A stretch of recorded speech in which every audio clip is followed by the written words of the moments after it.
Cave Story is, to be frank, a classic. Daisuke Pixel Amaya's 2004 masterpiece transcends the borders of its file space, finding itself not just the perfect action platformer, but the forefather of the modern indie game. The influence this originally freeware game has had is immeasurable, as it is nigh impossible to find an indie game that hasn't been influenced by it. It's truly baffling to imagine only one man programmed, designed, did the art for, and composed the music for a game that is so veritably excellent in all categories. This leaves so much to discuss too, as every aspect and painstakingly constructed inch add to the roller coaster of emotional highs and lows, supported by a simple to understand, but very mechanically dense and difficult to master gameplay array. From the rudimentary, oozing with charm first real area in the Egg Corridor, to the winding and fast-paced tunnels of the Labyrinth, the frantic battles with Monster X and Ironhead, to the dramatic, pulsing encounters with the Doctor and Core, everything in this game is tailor-made for a great time. It's therefore only fitting that at the end of the line, unlocking the best of multiple endings, does Cave Story take it a gaping leap further forward, and demand perfection from the player in exchange for perfection in the form of the Bloodstained Sanctuary.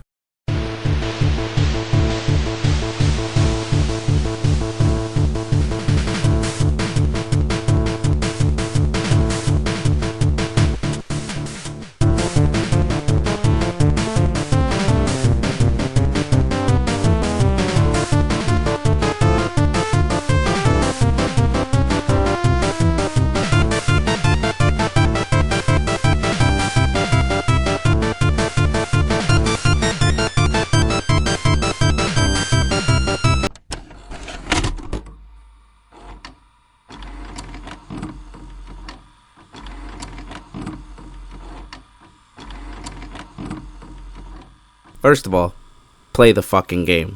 It's literally freeware.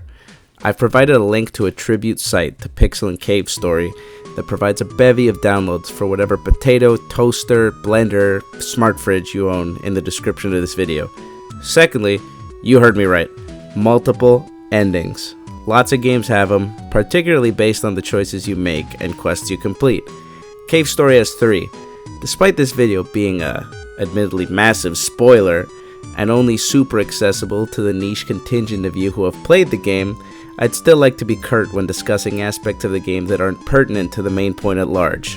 The first ending is a bad, lazy one. More of a what if that lets you leave it all behind, and the game rightfully treats you as a quitter, never even bothering to give you the satisfaction of knowing the beaten potatoes of the events that occur in your absence. The second one is the one the majority of players see upon playing the game to near completion on a first playthrough, being the collapse of the floating island the game takes place on upon the defeat of the malevolent Doctor and the undead Core. While the main cast you've spent all game working to save in yourself live beyond the events that transpired, the island itself, the Mimiga you endured such hardship to save, the locales you traversed and learned to love, end up gone as a result of this ending, the last of the island ever seen being a black screen with an audible explosion.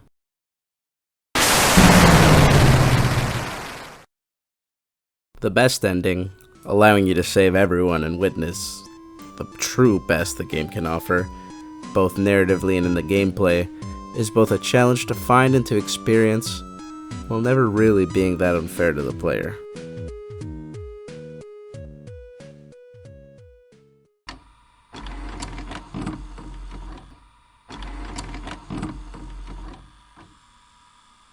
Cave Story, from a purely gameplay perspective, is perfection through simplicity. You run, you jump, you shoot, the controls are tight but not super precise, giving the player room for error but really rewarding skilled play. There really isn't much to be said about the complexity of the gameplay, as it is created through how a player chooses to treat the options given, rather than simply giving the player a pile of things to Google.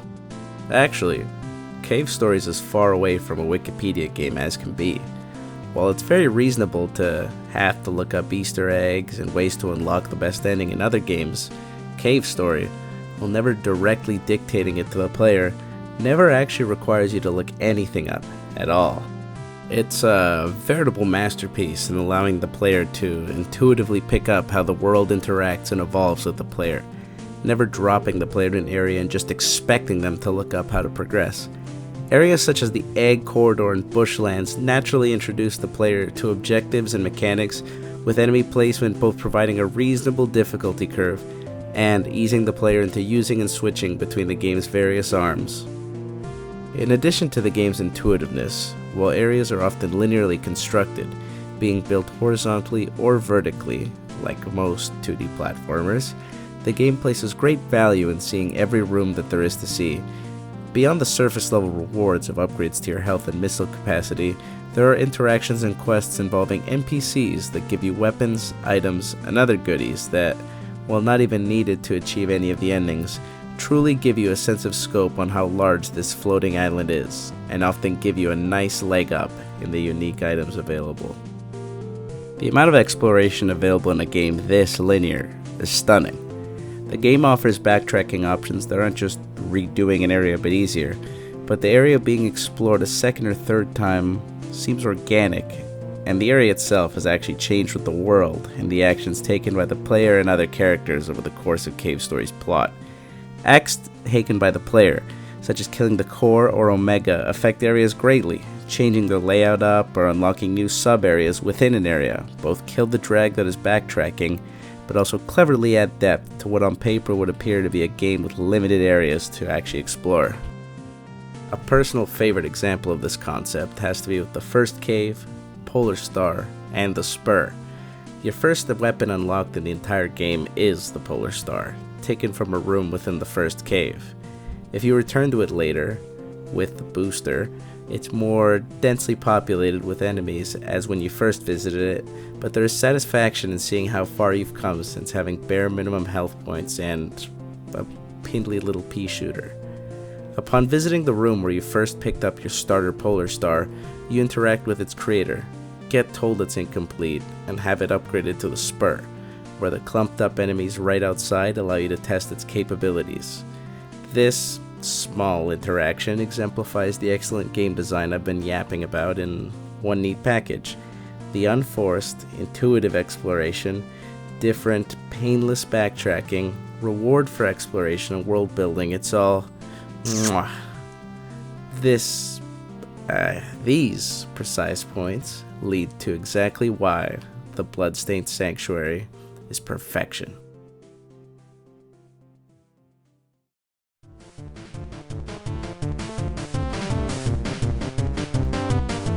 The Bloodstained Sanctuary is the final trial for any truly devoted Cave Story player.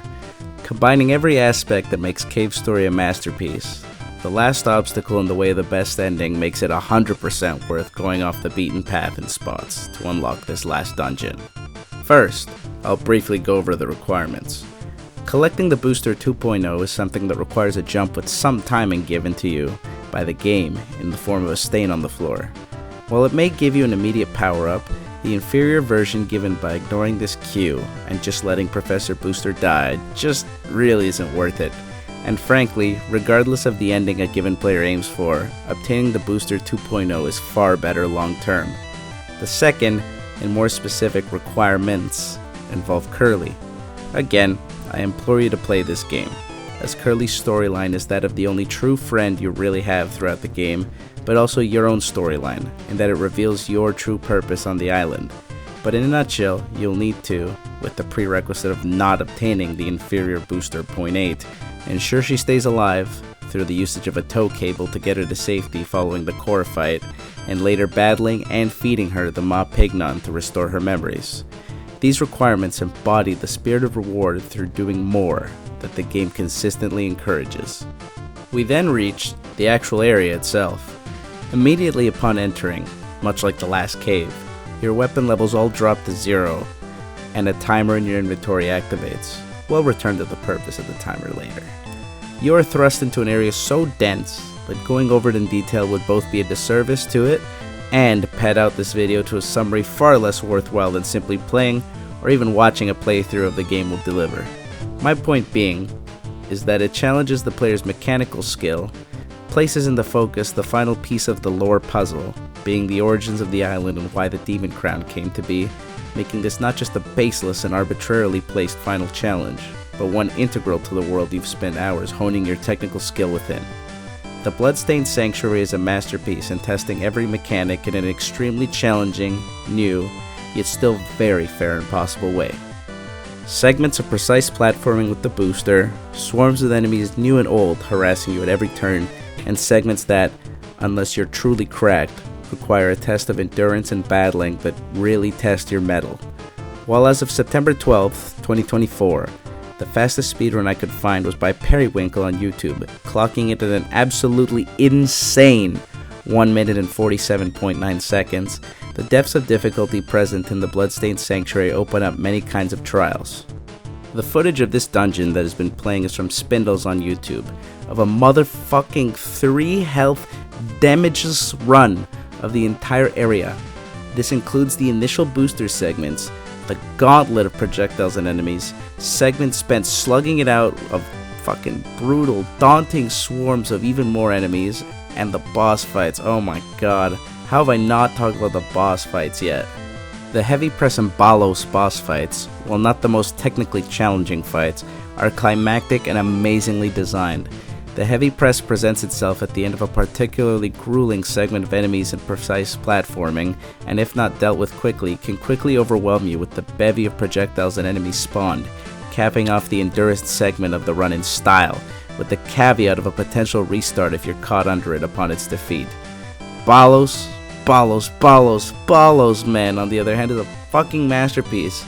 The climactic core and cause of all the evil you've come up against. The tragic Magic Man himself is an excellent encounter to cap off the game with.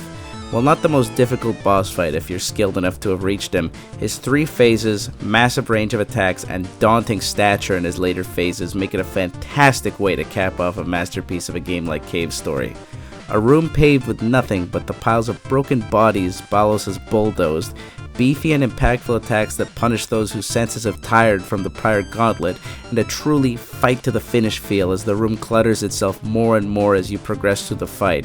The frantic feel as you and Balos both alike struggle to the end. Blood dripping from every crevice makes this finish all the more worth it, as you save the island you've spent the entire game in, and rid the world of what Balos became and future monsters such as the Doctor, through the destruction of the Demon Crown. And that is Cave Story's finale. A short, sweet, merciless gauntlet that wraps everything that makes Cave Story great into a bloody package. In the near 20 years since its release, Cave Story has had a felt influence on the indie game scene, showing again in a time of near pure AAA dominance over the industry that one man with skill and a vision could soar. The way it holds up today, in addition to just being a damn good time, I feel personally that Cave Story's influence will not be forgotten as we see more visionaries put their dreams into our hands to play and enjoy going forward. Thank you again for sticking around and listening to myself talk about something I enjoy. This segment is being recorded way after I actually recorded the rest of the video, almost a year after in fact, and it's honestly just because I have a bad habit of leaving way too many projects on the stove and just not finishing any of them. I'm going to really try and get work going now. I have a couple of videos fully voiced that all they need is editing, and this will be the first you guys hear of. But the biggest thanks I have to give today is to my new, hopefully regular editor, eggyslang. They really gave me the nudge I needed to get back on the horse in regards to this. And as always, I appreciate everyone around me who's helped me get back on the horse as well, but especially you, the viewer. Your eyes and ears are always appreciated, and if you would kindly subscribe and comment, we can do this more often. I read every comment, so be sure to suggest ideas for a video or just feedback in general if you have any. The audio mixing, I hope will get better, but if it doesn't, sorry. Thank you so much for watching, and hopefully I'll see you in a time less than multiple years. Goodbye.